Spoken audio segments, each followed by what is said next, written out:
Student 12th பிசிக்ஸ்ல நம்ம unit பார்த்துட்டு இருக்கோம் 3 பார்த்துட்டு இருக்கோம் magnetism and magnetic effects of electric current. Last கிளாஸ்ல நம்ம என்ன பார்த்தோம் அப்படின்னா motion of a particle in a magnetic field. கரெக்டா? அதை நம்ம பார்த்தோம். ஞாபகம் இருக்கா அந்த டாபிக்? அதுல என்னெல்லாம் பார்த்தோம் நம்ம? அஹ், அந்த ஒரு மேக்னெட்டிக் ஃபீல்ட்ல ஒரு சார்ஜ் பார்ட்டிகல் என்டர் ஆகும்போது circular motion and helical motion இப்படி இருக்கும் அப்படிங்கிற பார்த்தோம். ரைட்டா? அதை நம்ம இப்போ ஒரு சிமுலேஷன் நம்ம லாஸ்ட் கிளாஸ் பார்த்தோம். இப்போ ஒன்று பார்த்துட்டு அப்புறம் கிளாஸ்க்குள்ள போகலாம். நேற்று பார்த்தது வேற சிமுலேஷன், இன்னைக்கு வேற எடுத்திருக்கோம். இது கொஞ்சம் அதை விட கொஞ்சம் நல்லா அண்டர்ஸ்டாண்ட் ஆகிற மாதிரி ஒன்று இருக்கு. இப்போ இதுல பாருங்க, இது நான் இப்போ சார்ஜ் எடுத்திருக்கேன். எவ்வளோனா +1 எடுத்திருக்கேன். இப்போ இந்த மாதிரி எடுக்கலாம், நம்ம சேஞ்ச் பண்ணலாம். 2.2ன்னு எடுத்திருக்கேன். இது மேக்னெட்டிக் ஃபீல்டு இருக்கு. எக்ஸ் ஆக்சிஸ் ஒய் ஆக்சிஸ் போட்டிருக்காங்க.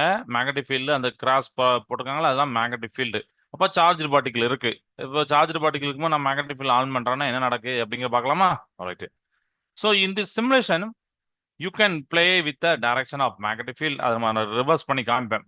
ஃபர்ஸ்ட் ஒரு டைரக்ஷன்லையும் நெக்ஸ்ட் ரிவர்ஸ் டைரக்ஷனையும் காமிப்பேன். And the magnitude and sign of the charge to draw patterns on the screen. அப்போ நீங்க பாப்பீங்க அதோடைய அந்த நம்ம வேல்யூ மாத்தலாம், டைரக்ஷனை மாத்தலாம். அப்போ அந்த அந்த சார்ஜோட சைன் எப்படி இருக்கு, அந்த பேட்டர்ன் எப்படி இருக்கு, ஸ்கிரீன்ல எப்படி இருக்கு அப்படின்னு நம்ம பார்க்கலாம். So explore the different patterns you can make. நம்ம டிஃப்ரெண்ட் பேட்டர்ன்ஸ் பார்க்கலாம். See how long you can run the simulation without trail crossing and without the charge going outside the grid. Note that the field is either into the screen marked with the X or out of the screen. O's அப்படின்னு போட்டுப்பாங்க. ஓன்னு போட்டிருந்தா out of the screen, X போட்டிருந்தா into the screen அப்படின்னு போட்டு. Okay, right. நான் play பண்றேன் பாருங்க. ஸோ சார்ஜ் பார்ட்டிகல் நம்ம பார்த்தோமா சர்க்குலர் மோஷன்ல இருக்குன்னு சொல்லிட்டு அதுதான் இப்போ மேக் பண்ணுது பாருங்க. இதுல பிளாக் கலர் போட்டிருக்கிறது வெலாசிட்டி அப்படின்னு தெரியும். So velocity magnetic field perpendicular இருக்கும். ஸோ லாரன்ஸ் ஃபோர்ஸ் இருக்கும் அப்படின்னு நம்ம பார்த்துருந்தோம். அடுத்தானே இந்த லாரன்ஸ் ஃபோர்ஸ் பெர்பெண்டிகுலர் இருக்கும், வெலாசிட்டிக்கும் பிக்கும் பெர்பெண்டிகுலர் இருக்கும். புஷ் பண்ணும் அந்த சார்ஜ் பார்ட்டிகல் எக்ஸ்பீரியன்ஸ் பண்ணுன்னு சொன்னேன். இது 2. இப்போ நான் என்ன பண்றேன்னா இந்த சார்ஜை இன்க்ரீஸ் பண்ணி காமிக்கிறேன். இதை ரீசெட் பண்ணிட்டு 3 வச்சுக்கிட்டேன். இப்போ நான் ஸ்டார்ட் பண்றேன். என்ன தெரிஞ்சிருக்கும்னு நினைக்கிறீங்க? நமக்கு பார்த்தோம் அடுத்தனா ரேடியஸ் கம்மியாகவும் நம்ம பார்த்தோம். ஞாபகம் இருக்கா? போன கிளாஸ்ல R= அப்படின்னு பார்த்தோம். mv/qb. நான் சார்ஜை இன்க்ரீஸ் பண்ணா ரேடியஸ் குறையணும், அதான் குறைஞ்சிருக்கு. இப்போ இதுமே 1 வச்சு பாருங்க. 1ன்னா உடனே அடுத்து அதுல இருந்து ஸ்டார்ட் பண்ணும். சரியா? அதனால நம்ம புதுசா நல்லா பார்க்கறதுக்காண்டி இப்படி வச்சுக்கலாம். 1ன்னு வச்சா ரேடியஸ் கொஞ்சம் கூடி இருக்கு. ஏன்னா சார்ஜ் கூட கூட கூட ரேடியஸ் கம்மியாகும், சார்ஜ் குறைய குறைய ரேடியஸ் கூடும். அடுத்தானே அது நீங்க பார்க்கலாம். சரி சார், நான் 0 வைக்கலாமா? வைங்க, வச்சு பாருங்க. நம்ம பாருங்க, ஒரு நிமிஷம். 0 வச்சிட்டேன். சார்ஜ் 0 ஆயிடுச்சு. அப்படின்னா என்ன ஆகும்? நோ டிஃப்ளெக்ஷன், அப்சார்டே போயிட்டே இருக்கு பாருங்க.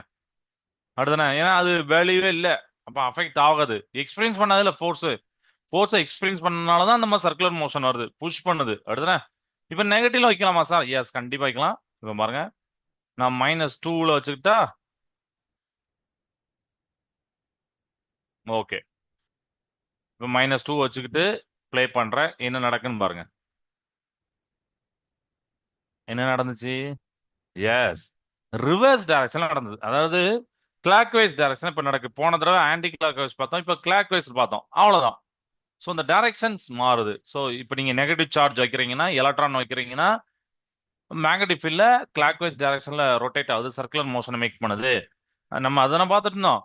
பாசிட்டிவ் சார்ஜ்னா இதுல clock wise direction, sorry anti clock wise direction போவோம். அதனால நம்ம புக்ல பாத்தீங்கன்னா +Q போட்டு ஆன்டி கிளாக் வைஸ் டைரக்ஷன் போட்டுப்பாங்க. அப்படி இப்படி மூவ் ஆகிற மாதிரி காமிச்சிருப்பாங்க. சரியா? ஸோ அது நீங்க அண்டர்ஸ்டாண்ட் பண்ணணும் ஏன் அப்படி போட்டிருக்காங்க. இப்போ நெகட்டிவ் போட்டிருந்தாங்கன்னா நீங்க கொஞ்சம் அது டைரக்ஷனை வித்தியாசப்படுத்தி காமிக்கணும். ஓகே, இப்போ இது கிளியர் ஆயிட்டு. இப்போ இப்போ இந்த இடத்துல பாஸ் பண்றேன். இது நான் எதுவுமே சேஞ்ச் பண்ணாம மேக்னெட்டிக் ஃபீல்டோடைய அந்த டைரக்ஷனை ரிவர்ஸ் பண்றேன். ஸோ கீழே ரிவர்ஸ் ஆஃப் ஃபீல்டு போட்டிருக்காங்க. நான் ரிவர்ஸ் ஆஃப் ஃபீல்டு கொடுத்துட்டு ப்ளே பண்ணி காமிக்கிறேன். என்ன நடக்கும் பாருங்க. எஸ், அந்த பார்ட்டிக்கல் டைரக்ஷனை சேஞ்ச் பண்ணிட்டு பாருங்க. இப்போ பாருங்க என்ன நடந்தது. ஆன்டி கிளாக் வைஸ் போயிட்டு அதே தான். ஆனா நான் மேக்னெட்டிக் ஃபீல்ட்ல ரிவர்ஸ் டைரக்ஷன் கொடுத்தோடனே போயிடுச்சு. அந்த எக்ஸ் போய் ஓ வந்திருக்கு பாத்தீங்களா? அதையும் பார்க்கணும். அப்ப எக்ஸ்னா என்னது? ஃபீல்டு இன்டு த ஸ்கிரீன் அர்த்தம். இப்போ நான் மேக்னெட்டிக் ஃபீல்டோட டைரக்ஷன் ரிவர்ஸா கொடுத்துட்டேன் அப்படின்னா ஓ போட்டுருக்காங்க, அதாவது அவுட் ஆஃப் த ஸ்கிரீன் போகுதுன்னு அர்த்தம். ஓகேவா? இதே மாதிரி நீங்க வந்து பாசிட்டிவ்க்கும் பார்த்துக்கோங்க. பாசிட்டிவ் பார்த்தீங்கன்னா இப்போ ஆன்டி கிளாக் வைஸ் டைரக்ஷன்ல வந்துடும். சாரி, கிளாக் வைஸ் டைரக்ஷன் வந்துடும். ஏன்னா ஆன்டி கிளாக் வைஸ் வந்து நம்ம பார்த்தோம் அந்த மேக்னெட்டிக் ஃபீல்ட ரிவர்ஸ் பண்ணும்போது அந்த சார்ஜுக்கு எப்படி இருக்கு அப்படின்னு சொல்லிட்டு. ஸோ இந்த பாருங்க வந்துட்டா. இதுதான் நம்ம பார்த்த லாஸ்ட் கிளாஸ்ல பார்த்தது. சரி சார், இது எனக்கு சர்க்குலர் மோஷன் புரியுது, நீங்க சர்க்குலர் மோஷன் சொல்லி கொடுத்ததுலாம் ஓகே. ஹெலிக்கல் மோஷன் அப்படின்னு ஒண்ணு இருக்கு அப்படின்னா அது ஹெலிக்கல் மோஷன் எப்படி இருக்குன்னு பார்க்க போறோம். ஓகே, அதுக்கு இன்னொரு சிமுலேஷன் இருக்கு, அதை நான் காமிக்கிறேன்.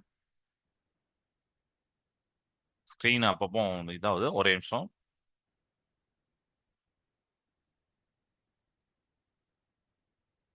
ஒரே நிமிஷம்.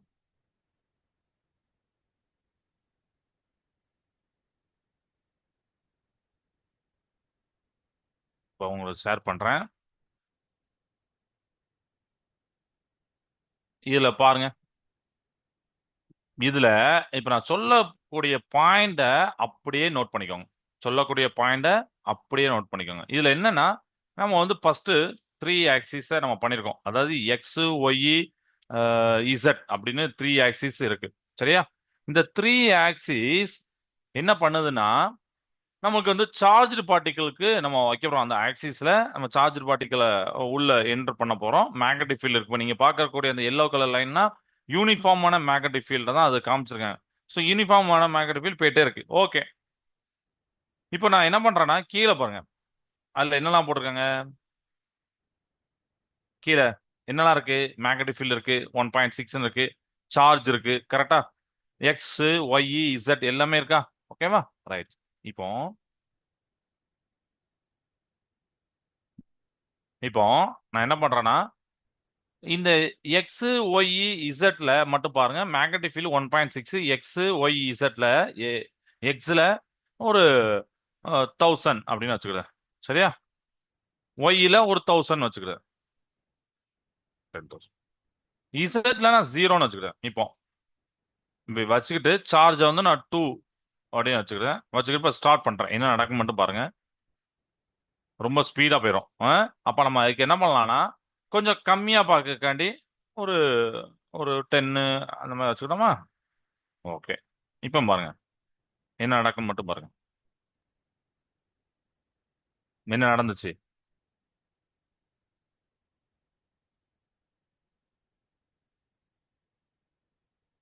நான் காமிக்கிறேன். ஒரு 3 டைமென்ஷன்லாம் காமிக்கிறேன். சர்க்குலர் மோஷன் நீங்க அழகா பார்க்கலாம்.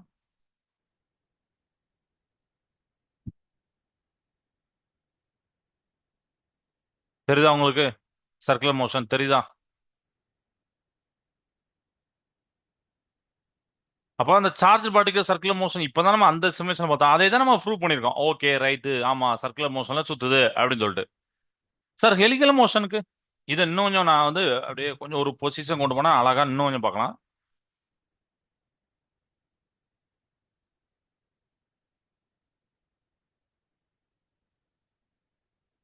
Okay right. இப்போ அதுக்கு என்ன பண்ணணும்னா இசட்ல நம்ம ஒரு வேல்யூ கொடுக்க போறோம். அப்போ நீங்க ஹெலிக்கல் மோஷனை பார்க்கலாம் அதுல. ஸோ இசட்ல நான் ஒரு 100 இல்லை 10 இல்லை 1 ஏதாவது ஒன்று சம்திங் என்டர் பண்றேன். இப்போ ரீசெட் பண்ணிட்டு பண்றேன். அப்பதான் உங்களுக்கு இன்னும் கொஞ்சம் நல்லா தெரியும். இப்போ இதுல பாருங்க.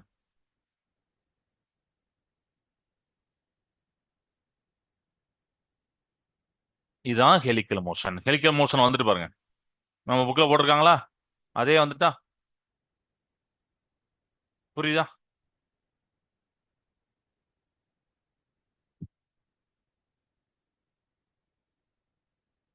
நான் ரீசெட் பண்ணிட்டு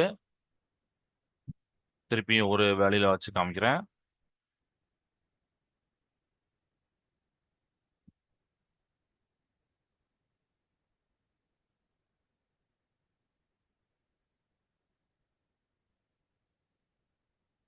ம். ஓகே. ஸோ ஹெலிக்கல் மோஷனை நம்ம ரெடி பண்ணிட்டோம். நான் வேற வேற வேலையை சேஞ்ச் சேஞ்ச் பண்ணி பார்க்கறேன். ஏதாவது ஒரு இடத்துல ரொம்ப எக்ஸாக்டா சூப்பரா தெரியுமா அது மாதிரி. எல்லா இடத்துலயும் ஹெலிக்கல் மோஷன் தான் வரப்போகுது. பட் ஒரு நம்ம பார்க்கறதுக்கு கொஞ்சம் இது கூட நல்லா தான் இருக்கு. பார்க்கறதுக்கு கொஞ்சம் கிளியரா தெரியக்காண்டி சொல்றேன். ஓகே, இதுவே போதும் தான். தெரியுதா உங்களுக்கு? ஹெலிக்கல் மோஷன் எப்படி இருக்கு பாருங்க. ஓகே. ஸோ இது எதனால வந்துச்சு நம்ம பார்த்தது அப்படின்னு பார்த்தீங்கன்னா, ஒரே நிமிஷம். ஸ்க்ரீன். Okay, right. ஸ்க்ரீன் அப்பப்போ இதாகுது. ஓகே. ஸோ இது எதனால வந்துச்சுன்னு நினைக்கிறீங்க? நமக்கு வந்து ஃபர்ஸ்ட் ஹெலிக்கல் மோஷன் வரல. சர்க்குலர் மோஷன் வந்துச்சு. ஆனா இப்போ ஹெலிக்கல் மோஷன் வருதா சார்? ஏன் சார் அப்படின்னா, சார்ஜ்டு பார்ட்டிகல், அதாவது நீங்க எலக்ட்ரான் புரோட்டான் எடுக்கிறீங்க. அந்த எலக்ட்ரான் புரோட்டான் எடுக்கும்போது மேக்னெட்டிக் ஃபீல்ட்ல என்டர் ஆகுது. மேக்னெட்டிக் ஃபீல்ட் புஷஸ் பண்ணுது அத. அதாவது அது அந்த புஷ் தான் நம்ம சொன்னோம் லாரன்ஸ் ஃபோர்ஸ் அப்படின்னு சொன்னோம். அதுதானே? ஓகேவா? இந்த ஃபோர்ஸ் என்ன பண்ணும்? அந்த பார்ட்டிகளை கரடு பாத்துல மூவ் பண்றதுக்கு யூஸ் ஆகுது. But the path depends on the how the particle is moving relative to magnetic field. அது ரொம்ப முக்கியம். அந்த பாத் எதை டிபெண்ட் பண்ணி இருக்குன்னா, அந்த பார்ட்டிகல் எப்படி மூவ் ஆகுது, மேக்னெட்டிக் ஃபீல்டு கூட எப்படி ரிலேட்டிவா மூவ் ஆகுதுங்கிறது தான். சரியா? ஸோ ஃபர்ஸ்ட் நம்ம சர்க்குலர் மோஷன் பார்க்குறோம். சர்க்குலர் மோஷன்ல particle moves perpendicular to the magnetic field. Magnetic ஃபீல்டுக்கு பார்ட்டிகல் பெர்பெண்டிகுலர் மூவ் ஆனா சர்க்குலர் மோஷன். அதனால நான் இசட் வந்து 0 எடுத்துட்டேன். ஸோ மேக்னெட்டிக் ஃபீல்ட் அப்படிங்கிறது நம்ம பார்த்தோம். இங்க ஒரு எல்லோ கலர் லைன் பார்த்தோம். ஒரு இன்விசிபிளான ஆரோ போட்டுக்கலாம். ஒரு இசட் ஆக்சிஸ் பாயிண்டிங் எல்லாம் தான் இசட் ஆக்சிஸ் இருக்கும். ஸோ அப் அண்ட் டவுன் அப்படி இருக்கும். அது நான் 3 டைம்ஸ்லாம் உங்க மாத்தி மாத்தி காமிச்சேன். பட் எப்படி இருக்குன்னா ஒரு பாயிண்டிங் எல்லாம் தான் இசட் ஆக்சிஸ் அப் அண்ட் டவுனா இருக்கும். ஓகேவா? ரைட். இப்போ நான் வந்து பார்ட்டிகளோட velocity only x and y பிளேன்ல தான் இருக்கு. எக்ஸ் அண்ட் ஒய் பிளேன் தான். அதாவது சைடு வேல மட்டும் தான் இருக்கு. No up and down motion. அதாவது விஇசட் 0 அப்படின்னு வச்சுக்கிட்டேன். அப்ப என்ன பண்ணும்? இந்த மேக்னெட்டிக் வந்து பார்ட்டிகளை சைடு வே மட்டும் தான் புஷ் பண்ணும். அதாவது சைடு வே சுத்துதுன்னா சுத்தி சுத்தி இப்படி சைடு வேல சுத்தி சுத்தி புஷ் பண்ணி சர்க்கிள்ல, அதாவது நம்ம பால் வந்து ஒரு ஃபிக்ஸ்டு பாயிண்ட்ல ரொட்டேட் ஆனா எப்படி இருக்கும் அதே மாதிரி. ஸோ லாரன்ஸ் ஃபோர்ஸ் வந்து always perpendicular to the particle velocity. So என்ன பண்ணும் அப்படின்னா, அந்த இட் கீப்ஸ், நம்ம ஆல்ரெடி பார்த்தோம், ஸ்பீடை இன்க்ரீஸ் பண்ணாது பட் டைரக்ஷன் இன்க்ரீஸ் பண்ணும். லாஸ்ட் கிளாஸ் பார்த்தோம். So it's keep bending the path to the circular path. இதனால தான் இது வந்துச்சு. ஓகேவா? ரைட். இப்போ ஹெலிக்கல் மோஷன் அதுக்கு பார்க்கும்போது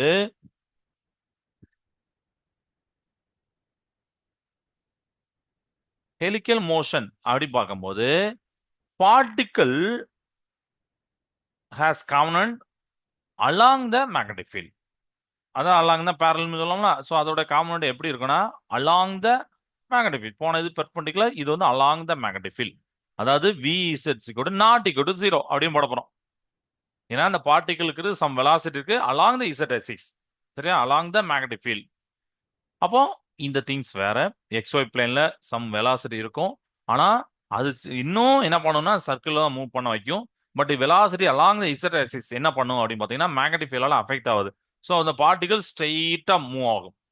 எக்ஸ்ஒயில் மட்டும் தான் அஃபெக்ட் ஆகுது. இசட் ஆக்சிஸ் அஃபெக்ட் ஆகல. அதனால நம்ம அஃபெக்ட் ஆகுது பார்த்தோம். இப்போ கூட சார்ஜ் 0 போட்டு அந்த பார்ட்டிகல் ஸ்ட்ரெயிட்டா போனுச்சு. அதே தான் நம்ம வந்து விஇசட்ல வந்து ஒரு வேல்யூ வைக்கும் போது மேக்னெட்டிக் ஃபீல்ட் வந்து அஃபெக்ட் பண்ணாது. பார்ட்டிகல் அப்படியே ஸ்ட்ரெயிட் லைன்ல போகும். இசட் ஆக்சிஸ் போகும். ஸோ இந்த சர்க்கிளையும் ஸ்ட்ரெயிட்டையும் கம்பைன் பண்ணா நம்மளுக்கு வந்து ஹெலிக்கல் பாத் கிடைக்கும். அதாவது ஸ்ப்ரிங் ஆர் ஸ்பைரல் பாத் கிடைக்கும். அதெல்லாம் நம்ம பார்த்தோம். ஓகே, இது புரியுதா?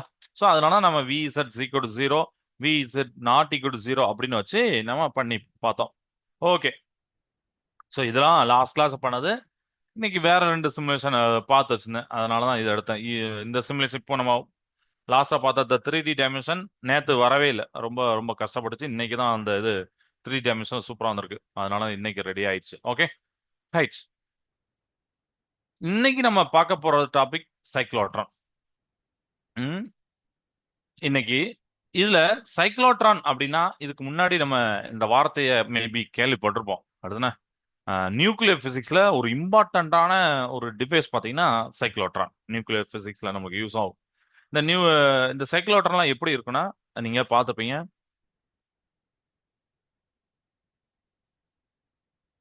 இந்த 2 சைடும் டி மாதிரி இருக்கும். இப்படி இருக்கும். இதுல அந்த பார்ட்டிக்கல் அப்படியே சுத்தி வரும், இப்படி சுத்தி ஸ்பைரல் இப்படி மாதிரி சுத்தி வரும். ஃபைனலா அப்படி வெளியில போற மாதிரி இருக்கும். அதுல அந்த பீம் டச் பண்ற மாதிரி, ஹிட் பண்ற மாதிரி இருக்கும். ஸோ மேக்னெட்டிக் ஃபீல்ட் கொடுப்பாங்க. இது வந்து ஒரு வேக்யூம் சேம்பர், அயான் சோர்ஸ் நடுவில் இருக்கும். எலக்ட்ரிக் ஃபீல்ட் ரீஜன் ஒன்று இருக்கும், இந்த சென்டர்ல கேப்ல எலக்ட்ரிக் ஃபீல்ட் ரீஜன் இருக்கும். இதெல்லாம் டீட்டெயிலாக பார்க்க போறோம், பட் ஒரு ஓவரால் நான் சொல்லி கொடுத்துட்டு இருக்கேன். சரியா, இப்படி இருக்கு. ஓகே. ஸோ நம்ம அதோடைய கன்ஸ்ட்ரக்ஷன் அப்படிங்கிறத பார்க்கலாம். ஸோ சைக்ளோட்ரான் அப்படிங்கிறது ஒரு டிவைஸ். எதுக்கு யூஸ் ஆகுனா பார்ட்டிகளை ஆசிலேட் பண்றதுக்கு. சரியா, பார்ட்டிகளை ஆசிலேட் பண்றதுக்கு. இந்த ஆசிலேட் ஆன பார்ட்டிக்கல் என்ன ஆகும், சம் எனர்ஜியை கெயின் பண்ணும். அதாவது டு கெயின் லார்ஜ் கைனடிக் எனர்ஜியை கெயின் பண்ணும். சரியா, அதுக்கு தான் இந்த சைக்ளோட்ரான் டிவைஸை யூஸ் பண்றோம். சார்ஜ்டு பார்ட்டிகளை ஆசிலேட் பண்ணி லார்ஜ் கைனடிக் எனர்ஜியை கெயின் பண்றதுக்கு. ஸோ அதனால இந்த சைக்கிளோட்டா இன்னொன்று என்ன சொல்லுவாங்கன்னா ஹை எனர்ஜி ஆக்சிலேட்டர் அப்படின்னு சொல்லுவாங்க. ஹை எனர்ஜி அக்யூமுலேட் பண்ணதுல அதனால அப்படி சொல்லுவாங்க, high energy accelerator. It was invented by Lawrence and Livingstone.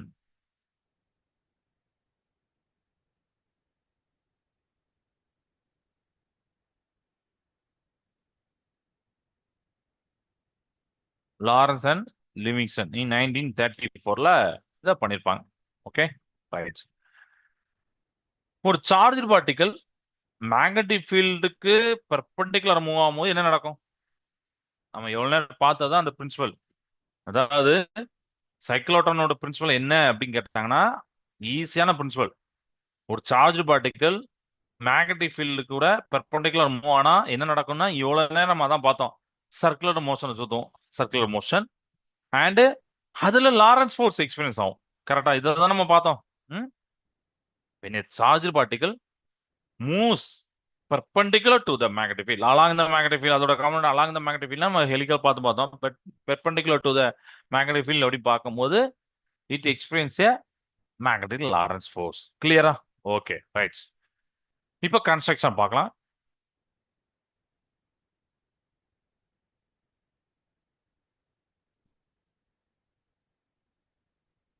சைக்ளோட்ரான்ல main parts என்னெல்லாம் இருக்கும்னா, ஃபர்ஸ்ட் ரெண்டு டி ஷேப்டு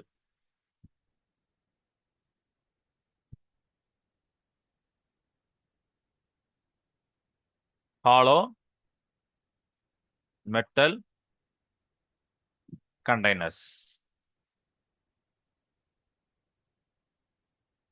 கால்டு டீஸ்.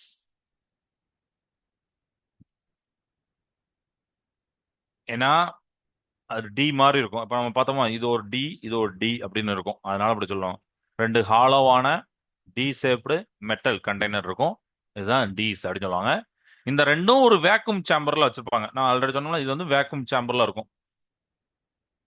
இது நம்ம டீஸ் அப்படின்னு ஏன் சார் சொல்றாங்கன்னா இந்த மாதிரி டி மாதிரி இருக்கனால அது டீஸ் அப்படின்னு சொல்றாங்க. Okay, right. இது ஃபர்ஸ்ட் பாயிண்ட். செகண்ட் பாயிண்ட்ல மெயின் பார்ட்ஸ் நம்ம சொல்லியிருக்கோம். ஒரு பவர்ஃபுல்லான மேக்னெட் இருக்கும்பா. ரெண்டாவது பவர்ஃபுல் எலக்ட்ரோ மேக்னெட் இருக்கும்.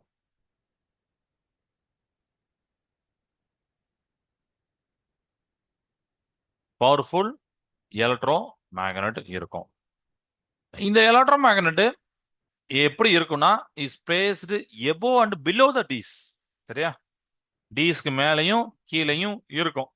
இந்த எலக்ட்ரோ மேக்னெட் தான் ஒரு ஸ்ட்ராங்கான யூனிஃபார்ம் மேக்னெட்டிக் ஃபீல்ட தருது. ஸ்ட்ராங்கான யூனிஃபார்ம் மேக்னெட்டிக் ஃபீல்ட தருது, உருவாக்குது, கிரியேட் பண்ணுது. சரியா, ஓகே. மூணாவது பார்ட்ஸ் ஒரு ஹை ஃப்ரீக்வன்சி ஏசி சோர்ஸ் இருக்கும். தேர்ட் பாயிண்ட் நான் பாயிண்ட் பாயிண்ட் எழுதி போடுறேன். High frequency AC source. அதனால நம்ம புக்கில் இப்படி போட்டிருப்பாங்க, ஏன்னா ஏசி சோர்ஸ்னு உங்களுக்கு தெரியும். So high frequency AC source இது என்ன பண்ணும்னா அந்த டீஸை ரெண்டுத்தையும் கனெக்ட் பண்ணும். அந்த டீஸ்க்கு நடுவில் எலக்ட்ரிக் ஃபீல்டு இருக்குன்னு சொன்னோம்ல, அந்த எலக்ட்ரிக் ஃபீல்ட உருவாக்குறதே இந்த ஏசி சோர்ஸ் தான். சரியா, அப்போ மேக்னெட்டிக் ஃபீல்ட ப்ரொடியூஸ் பண்றது எலக்ட்ரோ மேக்னெட். அது எங்க இருக்குன்னு தெரியும், எபோ அண்ட் பிலோ த டீஸ் தெரியும். டீஸ்னா என்னன்னு தெரியும். ஒரு ஹை ஃப்ரீக்வன்சி ஏசி சோர்ஸ் நான் கனெக்ட் பண்றேன். இந்த கனெக்ட் இது என்ன பண்ணும்னா அந்த ரெண்டு டிஸ் கனெக்ட் பண்ணும். இந்த டிஸ்க்கு நடுவுல எலக்ட்ரிக் ஃபீல்ட உருவாக்குது. Okay, right. அடுத்து இதெல்லாம் ஓகே. இதெல்லாம் வெளி வெளியில இருக்கக்கூடிய ஆட்கள். ஆனா முக்கியமான ஒரு ஆள் வேணும். அவர் தான் சோர்ஸ். அதான் அயான் சோர்ஸ். அதை நம்ம பார்க்க போறோம்.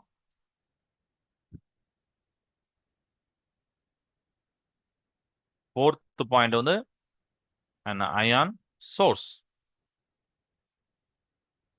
நீங்க புக்ல எழுதுற மாதிரி ஒரு பேராவா எழுதினாலும் ஓகே. இல்ல இந்த மாதிரி நான் பாயிண்ட் பாயிண்ட் எழுதணும்ல, இந்த மாதிரி பாயிண்ட் பாயிண்ட் எழுதணும். பாயிண்ட் பாயிண்ட் எழுதினீங்கன்னா அவங்க பாக்குறவங்களுக்கு சூப்பரா இருக்கும். அப்படியே டிக் டிக் போட்டு போயிருப்பான். ஓகே, இவன் கரெக்டா எழுதிருக்கான், எல்லா பாயிண்ட் எழுதிருக்கான்னு உங்களுக்கும் ஒரு ஆர்டர் வரும். ஓகே, ஃபர்ஸ்ட் ஏதோ சொல்ல போறோம், ஃபர்ஸ்ட் எத்தனை பாயிண்ட் இருக்கு அப்படின்னு. இப்ப நான் சொன்ன மெயின் பார்ட்ஸ் 4 இது பார்த்தோன்னே உங்களுக்கு தெரிஞ்சு போச்சு. நம்ம புக்ல மொத்தமா பேரா போகும்போது மறந்துடலாம், ஏதாவது ஒண்ணு விடலாம், இல்ல ஒண்ணு தப்பா நம்ம மீன் பண்ணிருக்கலாம். சரியா? உதாரணத்துக்கு ஹை ஃப்ரீக்வன்சி ஏசி சோர்ஸ் வந்து மேக்னெட்டிக் ஃபீல்ட் கொடுக்கு அப்படின்னு நம்ம தப்பா போடலாம். மேபி அதை டீச்சர்ஸ் பார்த்தாங்கன்னா அவ்வளவுதான், அது மார்க் குறைப்பாங்க. அதுக்கு தான் நம்ம பாயிண்ட் பாயிண்டா எழுதுறது. ஒரு அயன் சோர்ஸை நான் வந்து வச்சிருக்கேன். இது எங்க இருக்குன்னா டீஸோடைய சென்டர்ல. டீஸோட ரெண்டு டீஸோட சென்டர்ல இருக்கும்.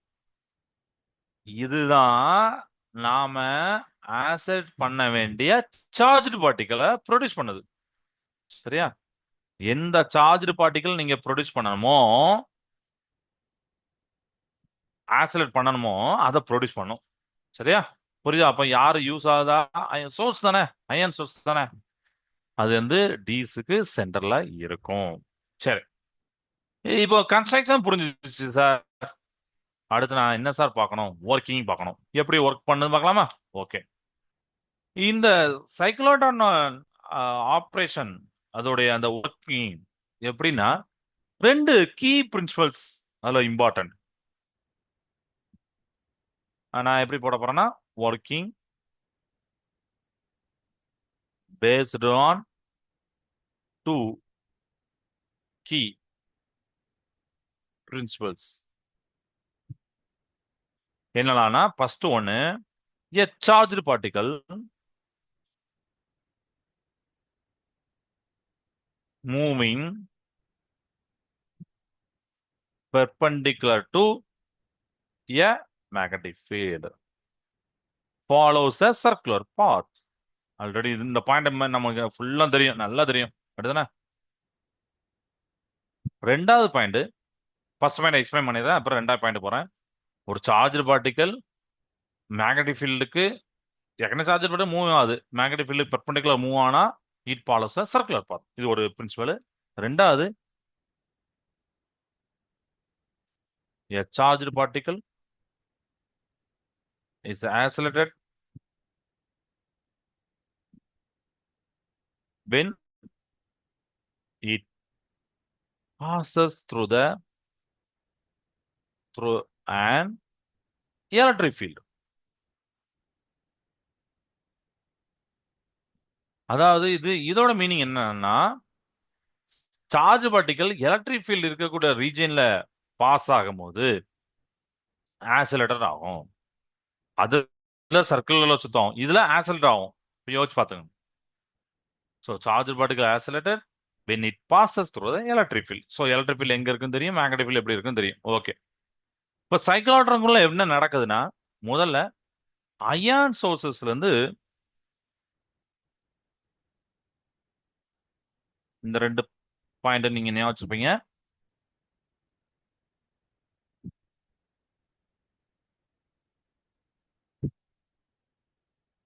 இது வந்து ஒரு அயான் சோர்ஸ். சரியா? ஃபர்ஸ்ட் இந்த அயான் சோர்ஸ்ல இருந்து ஒரு பாசிட்டிவ்லி சார்ஜ்டு பார்ட்டிக்கல் டீஸுக்கு நடுவுல, நான் உங்களுக்கு புரிய கண்டு இப்படிலாம் போடுறேன், நீங்க எக்ஸாம்ல எப்படி போடாங்க. சரியா? பாசிட்டிவ்லி சார்ஜ்டு பார்ட்டிக்கல் டீஸ்க்கு நடுவுல ரிலீஸ் ஆகுது இப்படி. சரியா? இப்படி ரிலீஸ் ஆகும்போது அதே டைம்ல டீஸ்க்கு நடுவுல இருக்கக்கூடிய அந்த எலக்ட்ரிக் ஃபீல்ட் அப்படின்னு சொன்னா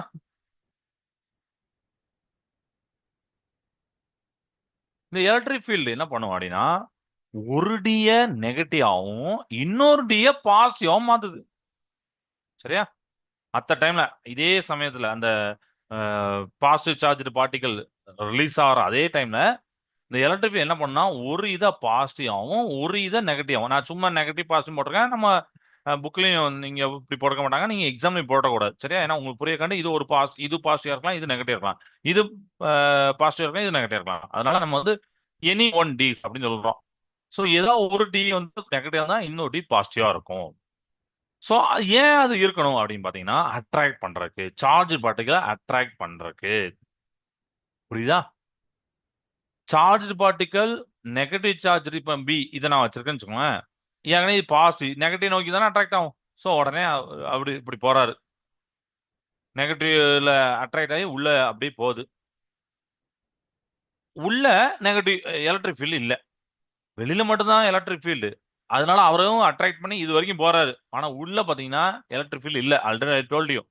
பட் என்ன இருக்கு சார், மேக்னெட்டிக் ஃபீல்டு இருக்குன்னு நான் சொல்லியிருந்தேன்னா எம்எஃப் இருக்கும். கரெக்டா? ஸோ மேக்னெட்டிக் ஃபீல்டு இருக்கும். அப்போ மேக்னெட்டிக் ஃபீல்ட் காரணமா என்ன சார் நடக்கும்? நம்ம ஆல்ரெடி பார்த்ததுதான், சர்க்குலர் பாத். உடனே அந்த மேக்னெட்டிக் ஃபீல்ட் காரணனால சர்க்குலர் பாத்தை மேக் பண்ணும். இப்படி திருப்பி வெளியில வரும்போது மேக்னெட்டிக் ஃபீல்ட் இருக்காது. ஆனா அதே நேரத்தில் எலக்ட்ரிக் ஃபீல்ட் இருக்கும். உடனே ஆசலட் ஆகும். ஆசலட் ஆகி உடனே என்ன ஆகும்னா, அப்போ நமக்கு இந்த பிளேட் மாறும். அப்புறம் திருப்பி இது உள்ள போவோம். இதை மட்டும் இப்போ சொல்லிடுறேன், அதுக்கப்புறம் படத்தில் சொல்றேன். உடனே இங்க போவோம், மேக்னெட்டிக் ஃபீல்ட் இருக்கும். உடனே ஒரு சர்க்குலர் பாத்தை எடுக்கும். ஸோ இந்த மாதிரி சர்க்குலர் பார்த்தா உள்ள அந்த டி ஸ்கூல்ல மட்டும் எடுத்துக்கிடும். ஏன்னா பிகாஸ் ஆஃப் மேக்னெட்டிக் ஃபீல்ட். ஏன்னா அந்த பார்ட்டிகல் தான் இப்போ வந்து பெர்பெண்டிகுலர் மேக்னெட்டிக் ஃபீல்டுக்கு மூவ் ஆகுது. அதனால தான் இப்போ ஸோ மேக்னெட்டிக் ஃபீல்ட் இருக்கு. மேக்னெட்டிக் ஃபீல்ட் காரணமா அந்த பார்ட்டிகல் ஒரு செமி சர்க்குலர், இதை பார்த்தா செமி சர்க்குலர் பார்த்தானே. ஸோ செமி சர்க்குலர் பாத்துல டிராவல் பண்ணும். ஏன்னா ஃபுல்லா கனெக்டட்ல நடுவில் கேப் இருக்கு, அதனால செமி சர்க்குலர் மட்டும் தான் இருக்கு. இந்த பார்ட்டிகல் இந்த பி டியோடைய இந்த எண்டுக்கு வரும்போது ஏசி சோர்ஸோட போலாரிட்டி ரிவர்ஸ் ஆயிருது. ஏன்னா இது பாசிட்டிவ், திருப்பி இது பாசிட்டிவ் தான் ரிப்பல் தான் அட்ராக்ட் ஆகுது. அப்போ அதை நாம நெகட்டிவா மாத்தணும், இதை பாசிட்டிவா மாத்தணும். உடனே அந்த ஏசி சோர்ஸ் இருக்குல்ல, அந்த ஏசி சோர்ஸோடைய போலாரிட்டி சேஞ்ச் ஆகுது, ரிவர்ஸ் ஆகுது. அப்போ இது என்ன ஆயிருன்னா, இது நெகட்டிவா மாறுது, இது பாசிட்டிவா மாறுது. அப்ப வெளியில வந்தக்கூடிய பார்ட்டிகள் இதுல அட்ராக்ட் ஆகி போகுது. ஏன்னா அது அவர் எப்பவுமே பாசிட்டிவ் தான், நெகட்டிவ் நோக்கி அட்ராக்ட் பண்றாரு. திருப்பியும் எலக்ட்ரிக் ஃபீல்ட் இல்ல, மேக்னெட்டிக் ஃபீல்ட் அப்படியே ஒரு ரவுண்ட் அடிக்கிறாரு, ஒரு சர்க்கிள் பார்த்து எடுக்கிறாரு, திருப்பி வராரு, இங்க போலாரிட்டி சேஞ்ச் ஆகுது, திருப்பி நெகட்டிவ் பாசிட்டிவ் அப்படி மாறுது, திருப்பி உள்ள வராரு. இப்படியே நடந்துட்டு இருக்கு. சரியா? இது கிளியர் ஆயிட்டா? Okay. So the particles now attract to the opposite D. இங்க ஆகுது, இப்படி ஆகுது, அங்க வந்து இங்க அப்படியே ஆப்போசிட் டில அட்ராக்ட் ஆயிருக்கு. சோ என்ன நடக்கு? Which has become negative. அதாவது particles now attract to the opposite D. எப்பெல்லாம் அந்த பிளேட் வந்து எப்போ நெகட்டிவா மாறுதோ அப்பெல்லாம் பார்ட்டிகல் அந்த டைம்ல அது அட்ராக்ட் பண்ணும். இது நெகட்டிவ் இருக்கும்போது இங்கேருந்து அட்ராக்ட் பண்ணும், இது நெகட்டிவ் இருக்கும்போது இங்கேருந்து அட்ராக்ட் பண்ணும். ஸோ அப்போ அட்ராக்ட் ஆகுது. ஓகேவா? ஸோ இந்த மாதிரி ஆசோலேஷன் நடக்கு அப்படின்னா பார்ட்டிகளோட வெலாசிட்டி கைனடிக் எனர்ஜி இன்க்ரீஸ் ஆகுது. அப்படிதானே? ஆசோலேஷனால அங்க வெலாசிட்டி இருக்குன்னு அர்த்தம். ஸோ ஆசோலேட் ஆக பார்த்தோம், அப்படிதானே? அட்ராக்ட் ஆகுது, ஆப்போசிட் கூட அட்ராக்ட் ஆகுது நெகட்டிவா இருக்கனால. அப்போ ஆசோலேஷனால பார்ட்டிகளோட வெலாசிட்டி இப்படி இருக்கு. அண்ட் கைனடிக் எனர்ஜி இது ஒன்று இருக்கு. இந்த ரெண்டுமே இன்க்ரீஸ் ஆகுது. பார்ட்டிகளோட வெலாசிட்டி இன்க்ரீஸ் ஆகுது, கைனடிக் எனர்ஜியும் இன்க்ரீஸ் ஆகுது. இந்த ப்ராசஸ் ரிப்பீட்டா நடந்துட்டே இருக்கும். ஒவ்வொரு டைமும் இந்த பார்ட்டிகல் டிஸ் அப்படி கடந்து போகும்போது அதோட எனர்ஜியும் பாத்தோடைய ரேடியஸும் அதிகமாயிட்டே போகும். அந்த பாயிண்ட் ரொம்ப முக்கியமான பாயிண்ட். சரியா? திருப்பி சொல்றேன்.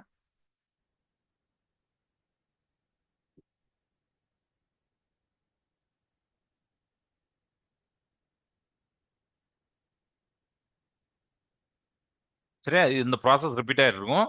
ஒவ்வொரு டைமும் இந்த பார்ட்டிகல் இந்த டீஸ அப்படியே கடந்து இங்க வரும்போது, சரியா, இப்படி இத கடந்து இங்க வரும்போது அதோட எனர்ஜி இன்க்ரீஸ் ஆகுது. அண்ட் அடுத்து பாத் எடுக்கும் போது அதே பாத்துல போகுது, பாத்தோட ரேடியஸ் இன்க்ரீஸ் ஆகுது. இப்படி போன தடவை இப்படி போயிருக்கும், இப்போ இப்படி எடுத்திருக்கு. சரியா? எனர்ஜி இன்க்ரீசஸ், பாத்தோட ரேடியஸ் ஒவ்வொரு டைமும் டீஸ டிராவல் பண்ணி போது பாசஸ் பண்ணும்போது பாத் உடைய ரேடியஸ் வந்து இன்க்ரீஸ் ஆயிடுச்சு போயிட்டு இருக்கு. இந்த பாயிண்ட் ரொம்ப முக்கியமான பாயிண்ட், அண்டர்லைன் பண்ணி வச்சுக்கோங்க. ஏன்னா இது அண்டர்ஸ்டாண்ட் பண்ணதுக்கு ரொம்ப யூஸ் ஆகும். ஒரே பாத்துல சார் இப்படி வெளியில வருது, மாத்தி மாத்தி தான் சார் போகுது, ஏன் சார் ஒரே பாத்துல வரல அப்படின்னா அதுக்கு தான் அது சொல்றாங்க. வேற வேற பாத்து எடுக்கு, எனர்ஜியும் அதிகமாயிருது. அப்ப எனர்ஜி அதிகமானா போன ஃபர்ஸ்ட் தடவை இருந்ததை விட இப்ப ரெண்டாவது தடவை கொஞ்சம் ஸ்பீடா பார்ப்பீங்க, மூணாவது தடவை இன்னும் கொஞ்சம் ஸ்பீடா பார்ப்பீங்க, நாலாவது தடவை ரொம்ப ஸ்பீடா. அப்போ யோசிச்சு பாருங்க, ஒரு ஒரு உதாரணத்துக்கு 1000 2000 வைக்கிறோம், ஏன்னா ஃபிராக்ஷன் ஆஃப் செகண்ட்ல நடக்குது நம்ம சொல்லலாம். 1000 நடக்குன்னா அப்போ ரொம்ப ஸ்பீடா ஆயிரும். டக்குன்னு ஃபைனலா என்ன நடக்குன்னா ஒரு மேக்சிமம் எனர்ஜியை அட்டைன் பண்ண போறது. இதுக்கு மேல முடியவே முடியாதுப்பா அப்படிங்கிற மாதிரி அந்த ஸ்டேஜ் வந்த பிறகு அந்த மேக்சிமம் கைனடிக் எனர்ஜி எனர்ஜியை கெட் பண்ண பிறகு, எனர்ஜினே போடுறேன் ஓகேவா, மேக்சிமம் எனர்ஜியை கெயின் பண்ண பிறகு அந்த பார்ட்டிக்கலை என்ன பண்ணாங்கன்னா ஒரு டிஃப்ளெக்டிங் பிளேட், நீங்க அங்க பார்த்துப்பீங்க, இங்க மேல உங்க புக்ல போட்டிருப்பாங்க அப்படி டிபின்னு போட்டிருப்பாங்களா, அது வந்து டிஃப்ளெக்டிங் பிளேட்னு அர்த்தம். அந்த டிஃப்ளெக்டிங் பிளேட்னால டிஃபைட் பண்ண வச்சிருவாங்க. சைக்கிளாட்ரான்ல இருந்து அப்படி வெளியில வந்துருது. வெளியில வந்து நம்ம ஏத்தாப்புல ஒரு டார்கெட் எடுத்து அந்த டார்கெட்ல போய் மோதி நமக்கு ஃபர்தரான ப்ராசஸ் எல்லாம் பண்ணுறாங்க. So high speed proton beam வெளியில இருப்பாங்க. சரியா, பாசிட்டிவ் சார்ஜ் தான் நம்ம வச்சிருந்தோம், ஹை ஸ்பீட் புரோட்டான் பீம் வச்சிருக்காங்க. அந்த டார்கெட்ல போய் விழுந்துருது. ஓகேவா, ரைட். இதுதான் ஒர்க்கிங் கண்டிஷன். இன்னும் டெரிவேஷன்ஸுக்கு நான் டெரிவேஷன்ஸ் வரேன், லிமிடேஷன்ஸ் பார்த்துட்டு இந்த டெரிவேஷன்ஸ் வரேன். ஏன்னா டக்குன்னு நம்ம லிமிடேஷன்ஸ் பார்த்துடலாம், சிமுலேஷன் பார்க்கணும். சரி ஓகே, சிமுலேஷனை பார்த்துட்டு நான் லிமிடேஷன் வரேன். ஸ்க்ரீனை ஷேர் பண்றேன், ஒரு நிமிஷம்.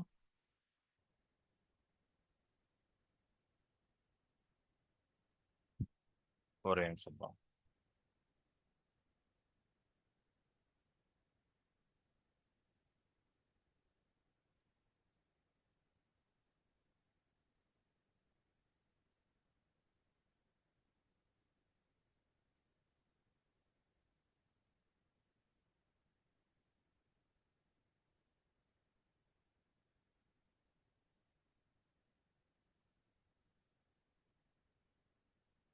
இங்க தெரியுதாப்பா, இதுதான் வந்து சைக்கிளோட்ரான். ஸோ டைம் பார்த்தீங்கன்னா 0.0 செகண்ட்ல இருக்கு, கைனடிக் எனர்ஜி 0 ஜூல்ல இருக்கு. எக்ஸ்ஓ அண்ட் ஐஐசிஸ் போட்டிருக்காங்க, ரெண்டு டிஸ் போட்டிருக்காங்க, நடுவில் ஒரு ஒரு கிரீன் கலர் போட்டிருப்பாங்க, அதுதான் எலக்ட்ரிக் ஃபீல்ட் ரீஜன். சரியா, மேக்னெட்டிக் ஃபீல்ட் வந்து டிஸ்க்கு உள்ள இருக்கும். இப்போ ஸ்டார்ட் பண்ணலாமா? இப்போ பாருங்க, போதா. நெக்ஸ்ட் ரேடியஸை எடுத்துக்குன்னு நான் சொன்னேன், நெக்ஸ்ட் பார்த்து எடுத்துருக்குன்னு சொன்னேன். இப்போ பார்த்தோட ரேடியஸ் இன்க்ரீஸ் ஆகுது பாருங்க, அவ்வளோதான் வெளியில் போயிட்டு. ஸோ ஒரு மேக்ஸிமம் எனர்ஜியை அட்டைன் பண்ண பிறகு நம்ம டிஃப்ளெக்டிங் பிளேட்டால யூஸ் பண்ணி நம்ம வந்து வெளியில எடுத்து ஒரு டார்கெட்ல மோதி வச்சிடலாம். ஸோ இங்க வந்து இப்போ மேக்ஸிமம் எவ்வளோ எனர்ஜியை கெயின் பண்ணிருக்கு பார்த்தீங்கன்னா 54 ஜூல். சரியா, டைம் வந்து ஒரு 28.39 செகண்ட்ஸ் எடுத்திருக்கு இந்த எனர்ஜி அட்டைன் பண்றதுக்கு. ஓகேவா, ரைட். இது வந்து சைக்கிளோட்ரான். இப்போ நம்ம என்ன பண்ணலாம், நம்ம செஞ்சு பார்க்கலாம், அதாவது வேற வேற வேலையை வச்சு செஞ்சு பார்க்கலாம். உதாரணத்துக்கு இப்போ ரீசெட் பண்ண, இப்போ இதை பார்த்தீங்களா, இப்போ பாருங்க, நான் இருக்கக்கூடிய எலக்ட்ரிக் ஃபீல்டை நான் டபுள் பண்ண போறேன். டபுள் பண்ணிட்டு நான் ப்ளே பண்ண போறேன். இப்போ நம்ம பார்த்தது ஒரு இனிஷியலான கண்டிஷன் பார்த்தோம், electric field normal, magnetic field normal, energy பார்த்தா 54 ஜூல் வந்துச்சு, டைம் 28.39 செகண்ட்ஸ்லாம் வந்தது. ஓகே, இப்போ நான் ப்ளே பண்றேன் பாருங்க. இப்போ பாருங்க என்ன நடக்குன்னு பாருங்க.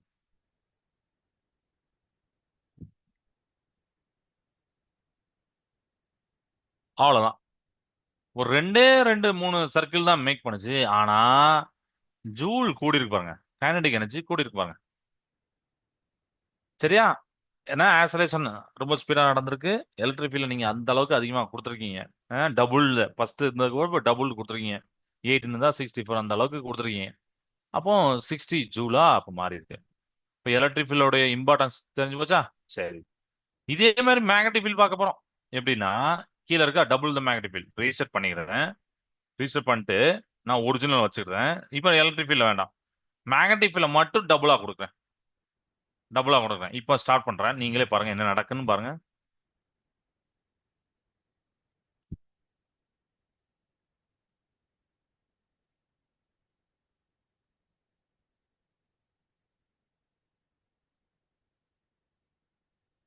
எலக்ட்ரிக் ஃபீல்ட் அப்படியே தான் வச்சிருந்தேன், மேக்னெட்டிக் ஃபீல்ட் மட்டும் டபுளா கொடுத்துருந்தேன்.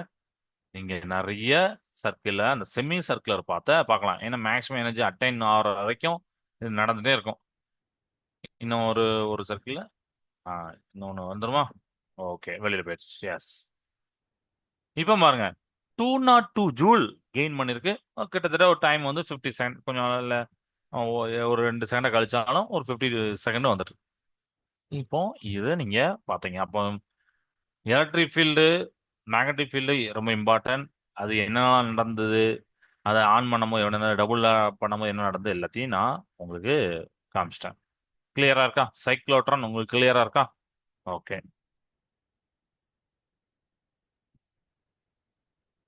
லிமிடேஷன்ஸ் உண்டா சார்னா எஸ். என்ன லிமிடேஷன்ஸ் நம்ம புக்ல இல்லாத பாயிண்டையும் நான் வந்து சொல்லிடுறேன்.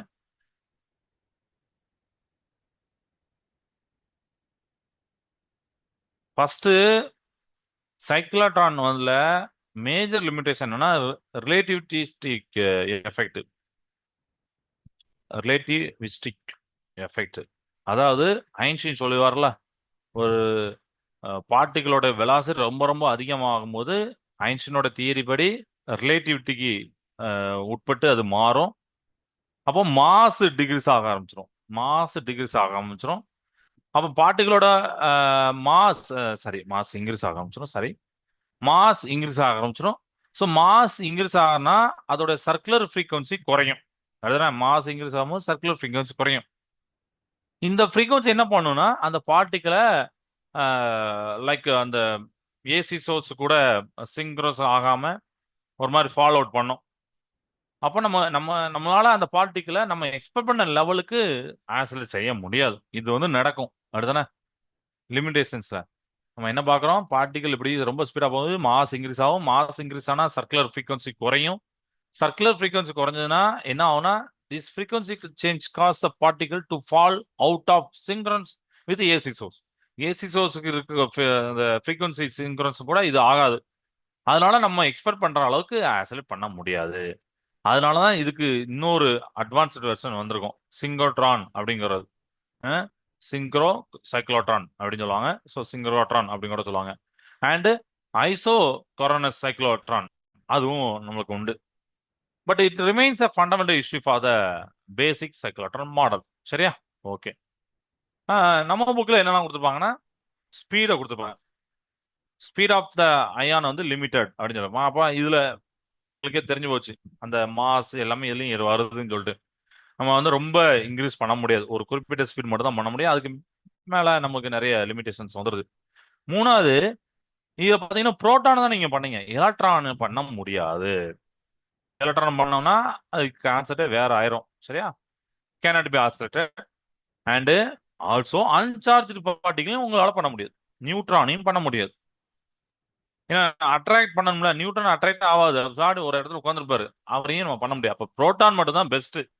புரோட்டானை மட்டும் இந்த மாதிரி பாசிட்டிவ் பார்ட்டிகளை மட்டும் பண்றதுக்கு ஒரு டிவைஸ் அப்படிங்கிறது ரொம்ப பொருட்செலவு தானே, நிறைய செலவுகள் ஆகும்ல. எல்லாத்துக்கும் எல்லா ஃபங்க்ஷனையும் பண்ற மாதிரி இருந்தா ஓகே. ஸோ அது வந்து இது வந்து பழைய மாடல், பட் அட்வான்ஸ்டா வந்துட்டாங்க. இருந்தாலும் சொல்றேன். ஸோ இதெல்லாம் இதுல வந்து ஒரு பாயிண்ட்ஸ். இந்த சைக்ளோட்ரான் பத்தி இது இவ்வளவுதான். மெடிக்கல் டயக்னோசிஸ்ல யூஸ் பண்ணாங்க. கேன்சர் தெரப்பி, அப்புறம் ரிசர்ச் பண்ற பல்வேறு ஃபீல்ட்ல இது யூஸ் பண்ணாங்க, இந்த சைக்ளோட்ரானை. சரியா? இதுல இப்போ நமக்கு வந்து டெரிவேஷன்ஸ் பாத்தீங்கன்னா சர்க்குலர் மோஷன்ல போகுது. ஸோ mv²/r லாரன்ஸ் ஃபோர்ஸ் இருக்கும். நம்ம ஆல்ரெடி பார்த்ததுதான். மேக்னெட்டிக் ஃபீல்ட்ல போகுதுன்னா சார்ஜ் வந்து லாரன்ஸ் ஃபோர்ஸ் அஃபெக்ட் பண்ணும். ரேடியஸ் நம்ம பார்த்தோம், லாஸ்ட் கிளாஸ் என்ன பார்த்தோம், இப்படி பார்த்தோம், mv/qb பார்த்தோம். இதுல வந்து v மட்டும் போட்டிருப்பாங்க. இந்த மாஸ், சார்ஜ், மேக்னெட்டிக் ஃபீல்ட் எல்லாமே கான்ஸ்டன்ட்னா v. அதாவது வெலாசிட்டி இன்க்ரீஸ் ஆனா ரேடியஸ் இன்க்ரீஸ் ஆகும். அதை நம்ம பார்த்தோம். ஃபர்ஸ்ட் ஒரு வெலாசிட்டில போகுதுன்னா ஒரு ரேடியஸ், ரெண்டாவது வெலாசிட்டி போகுதுன்னா ரெண்டாவது ரேடியஸ். இது புரியுதா? இதனால தான் அங்க நம்ம பார்த்தோம், ஸ்பீட் ஆகும்போது வேற வேற ரேடியஸ் எடுத்து ரேடியஸ் கொஞ்சம் பெருசா இது கண்டினியூஸா இருக்கும். அந்த பார்ட்டிக்கு வந்து ஸ்பைரல் பாத்துல மூவ் ஆகும் ஒரு இன்க்ரீசிங் ரேடியஸ்ல. எட்ஜ் எட்ஜ் பக்கத்துல வரும்போது, ஏன்னா அந்த ரேடியஸ் இன்க்ரீஸ் ஆயிட்டு இருந்தா அதுக்கு ஒரு லிமிட் உண்டுல. ஸோ எட்ஜ் பக்கத்துல வரும்போது டிஃப்ளெக்டர் பிளேட்டை வச்சு எடுத்து அதை வந்து ஒரு டார்கெட் மேல ஹிட் பண்ணிடுவாங்க. ஓகேவா? இது ஓகே.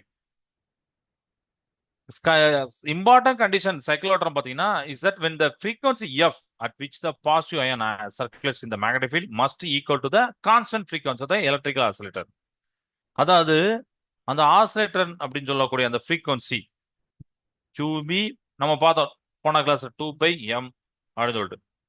ஸோ இந்த மாதிரி ஈக்குவலா இருக்கணும். இதான் ரெசோனன்ஸ் கண்டிஷன் சொல்லுவாங்க. சரியா? ஸோ பாசிட்டிவ் அயன் சர்க்குலேட் ஆகுதுன்னா அதான் நம்ம சொன்னோம், அது லிமிடேஷன் சொன்னோம். அது மாறிட்டுனா அது ஸ்பீடா போயிட்டுனா அது ஃப்ரீக்வன்சி வந்து ஃபாலோ அவுட் ஆயிரும். அதனால நமக்கு எக்ஸ்பெக்ட் பண்ண அளவுக்கு பண்ண முடியும்னு சொல்லியிருந்தோம்ல, அதான் இங்க சொல்லியிருக்கோம். இங்க வேற பாயிண்ட்ல சொல்லியிருக்கோம். எப்படின்னா பாசிட்டிவ் அயன் சர்க்குலேட் ஆகுது மேக்னெட்டிக் ஃபீல்ட்ல. ஸோ அதோட ஃப்ரீக்வன்சி இருக்கும்ல, கண்டிப்பா ஈக்குவலா இருக்கணும். எது கூட? அந்த ஆசிலேட்டர், எலக்ட்ரிக்கல் ஆசிலேட்டர் கூட அந்த கான்ஸ்டன்ட் ஃப்ரீக்வன்சி கூட ஈக்குவலா இருக்கணும்.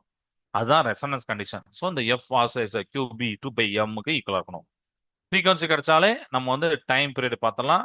2 π m/2b அப்படின்னு பார்த்தலாம். கைனடிக் எனர்ஜி போட்டிருப்பாங்க. கைனடிக் எனர்ஜினா ½ mv² அப்படின்னு தெரியும். இந்த இதுல பாத்தீங்கன்னா பி தேவைன்னா இந்த QB இங்க கொண்டு போயிருங்க, M கீழே கொண்டு வந்துருங்க. ஸோ அதை வச்சு அவங்க போட்டிருப்பாங்க 1/2 பிக்கு பதிலா என்ன பண்ணலாம், R⁴ இத ஸ்கொயர் பண்ணி போட்டிருப்பாங்க. சரியா?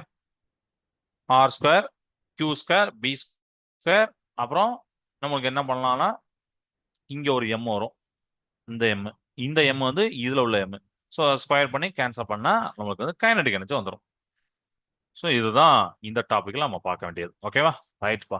இன்னைக்கு இந்த கிளாஸ் இந்த வீடியோ இந்த டாபிக்கோட போதும். நம்ம நெக்ஸ்ட் கிளாஸ்ல வேற ஏதாவது டாபிக்கோட பார்ப்போம். சரிங்களா? கிளாஸ் என்ன செய்த வாழ்க பாரதம், வெல்க தமிழகம். நன்றி, வணக்கம்.